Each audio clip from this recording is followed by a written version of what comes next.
दोस्तों, नवरात्रि में जो क्यों सूख जाते हैं, क्यों आपकी जो में हरियाली नहीं आती है, आखिर यह क्या संकेत देता है?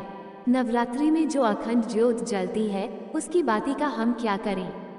साथ ही साथ यह भी जानिए कि नवरात्रि में जो कलश के नीचे चावल रखे जाते हैं और उसके ऊपर नारियल रखा जाता है, उसका हम क्या करें? और बचे हुए तेल का क्या करें? मिस्टिक मॉर्निंग्स चैनल में जानिए सब कुछ, वह भी विस्तार पूर्वक से। दोस्तों, जो भक्त सच्चे दिल से माता रानी की पूजा आराधना करते हैं और उनकी भक्ति में लीन हो जाता है, तो माता रानी उसकी सच्ची भक्ति से उसकी पुकार अवश्य सुनती है और जो इच्छाएं उसके मन में होती हैं, तो माता रानी उसे वह सब कुछ देती हैं जो उसको चाहिए होता है। माता लक्ष्मी दोनों हाथों से धन की वर्षा करती है। माँ दुर्गा इस पर अपनी कृपा दृष्टि बनती है, जो नवरात्रों में खास तौर पर माता की सेवा में लग जाता है। देखिए, माता की सेवा में आपको बिल्कुल भी कंजूसी नहीं करना है। दिल खोलकर माता रानी की सेवा करें। जितना हो सके माँ को प्रसन्न करने में लग जाए। साल भर के इस त्योहार में माता धरती पर आती है और इस पर कृपा दृष्टि बनती है। जो माता को सच्चे हृदय से प्रसन्न करता है, उसे रंग से राजा बनाकर ही जाती है। फिर चाहे वह राजा हो या भिखारी, माँ की नजरों में वह सबसे बड़ा है, जिसकी भक्ति में प्रेम, आस्था और माँ के प्रति सच्ची लगन हो। इसलिए माँ की भक्ति में आनाकानी ना करें। दोस्तों, एक बार सच्चे हृदय से कमेंट बॉक्स में लिखें जय माता दी और हमारे चैनल को मिस्टिक मॉर्निंग को सब्सक्राइब करके बेल आइकन जरूर दबाएगा। दोस्तों, सबसे पहली बात, नवरात्रि में हम एक माटी के प्याले में जो बोते हैं ताकि हमारे घर में सुख शांति बनी रहे और माता प्रसन्न हो जाए। जो जब हरे भरे होते हैं तो घर में हरियाली आती है और सुख समृद्धि की प्राप्ति होती है।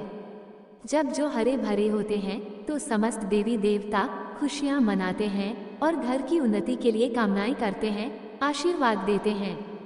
हरे भरे जय में साक्षात माता रानी अपने 9 स्वरूपों के साथ खेलती है और घर में सुखों की बारिश होती है तथा धन की बारिश होती है।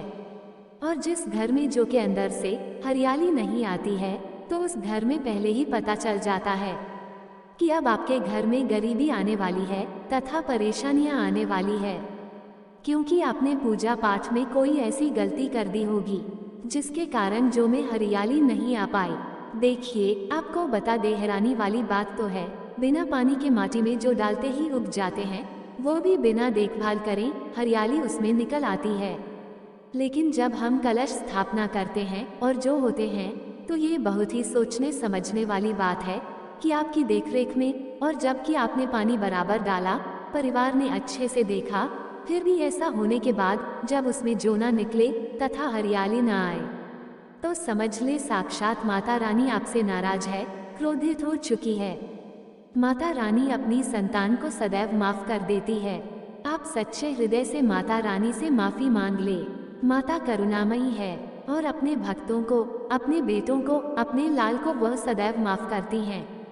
जो हमें कम हरियाली आना मतलब घर में धीरे धीरे खुशियों का वास होगा और ज्यादा हरियाली आने पर धन की वर्षा होगी, तेजी से व्यापार दिन दुगनी रात चौगुनी बढ़ेगा।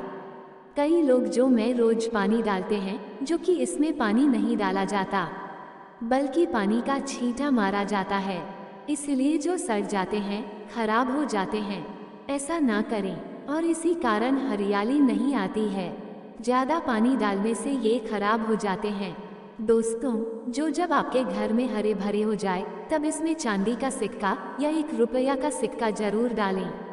सिक्का डालने से माता रानी प्रसन्न होती है और आपके घर में धन का आगमन होना शुरू हो जाता है।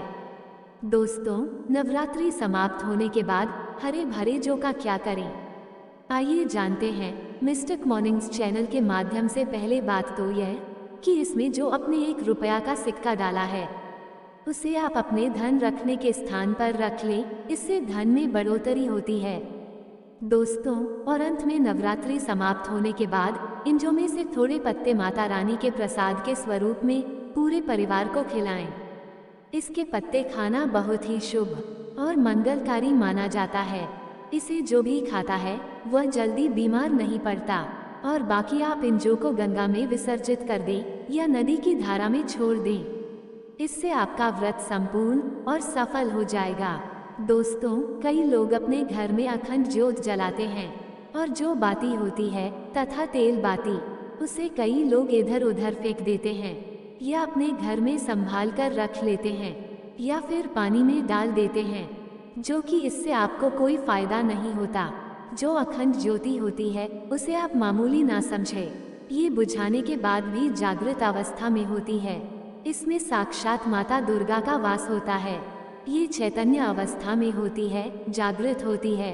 दोस्तों, नवरात्रि समाप्त होने के बाद इसके बचे हुए तेल को आप बच्चों की मालिश करने के लिए रखें और आप भी इसे मालिश करें। इससे आपकी सभी बीमारी दूर हो जाएगी और आपके ऊपर सकारात्मक का संचार होगा। और साथ ही साथ जो अखंड ज्योति की बाती होती है उसे आप अपने बाजू में बांध ले। ऐसा करने से आपको धनी होने से कोई नहीं रोक सकता। बच्चे बड़े सभी बांध सकते हैं। इसको बड़ा करने के लिए इसमें आपको कलावा बांध सकते हैं। दोस्तों, नवरात्रि में जब कलश स्थापना की जाती है तो कलश के नीचे चावल जरूर रखे जाते हैं और कलश के ऊपर एक नारियल भी जरूर रखा जाता है। ऐसे में हम इन दोनों चीजों का क्या करें, लिए जानते हैं। सबसे पहली बात, कलश के ऊपर जो नारियल होता है उसे आप कन्या पूजन में तोड़कर कन्याओं को बांट दें और आप भी माता रानी के प्रसाद के स्वरूप में खा ले। आप चाहे तो नारियल सबूत ही गंगा में विसर्जित कर दें।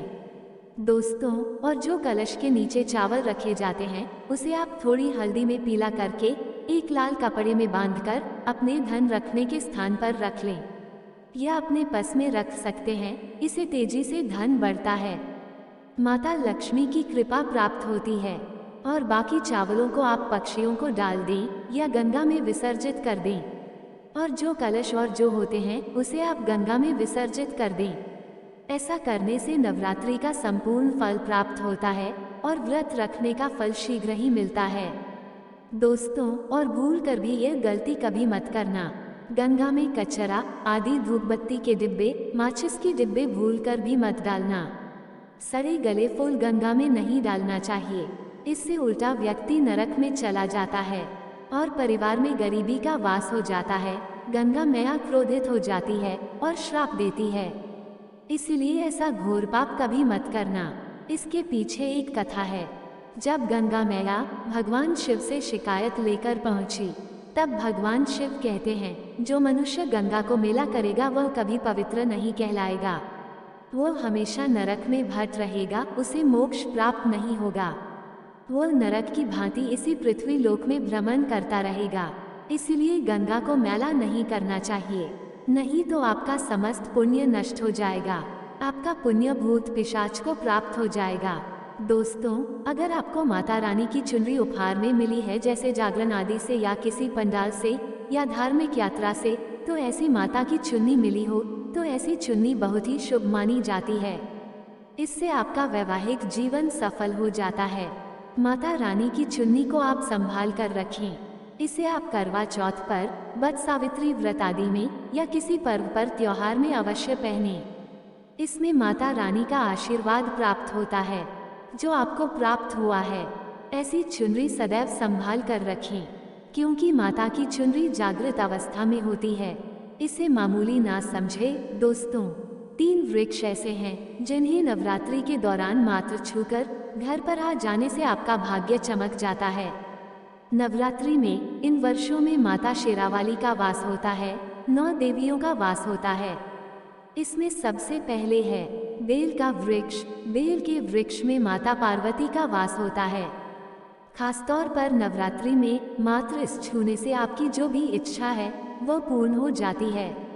बस आपको सच्चे हृदय से इस वृक्ष को छूना है। और दूसरा वृक्ष है पीपल वृक्ष। नवरात्रि में पीपल वृक्ष को छूना बहुत ही शुभ माना जाता है। इसे छूने मात्र से आपकी सभी मनोकामनाएं पूर्ण हो जाती हैं।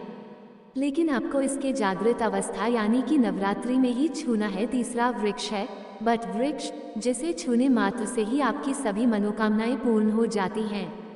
लेकिन आपको नवरात्रि के दिन ही ऐसा करना है, जो कि बहुत अच्छा माना जाता है। सच्चे हृदय से इन वृक्षों को छूकर अपनी मनोकामनाएं अवश्य मांगे।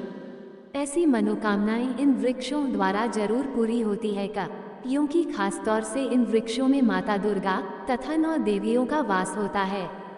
कम से कम इन तीनों वृक्षों में से आप किसी भी एक वृक्ष को जरूर छुए, क्योंकि नवरात्रों के दौरान माता रानी इनमें ही विश्राम करने आती है और जो भी सच्चे हृदय से इन्हें छूता है, माँ उनकी पुकार और हर इच्छा जरूर पूरी करती है। कमेंट बॉक्स में लिखिए जय माता दी माँ के लिए एक लाइक तो बनता है। मिस्टिक मॉर्निंग्स चैनल को सब्सक्राइब करना ना भूले। जय माता दी।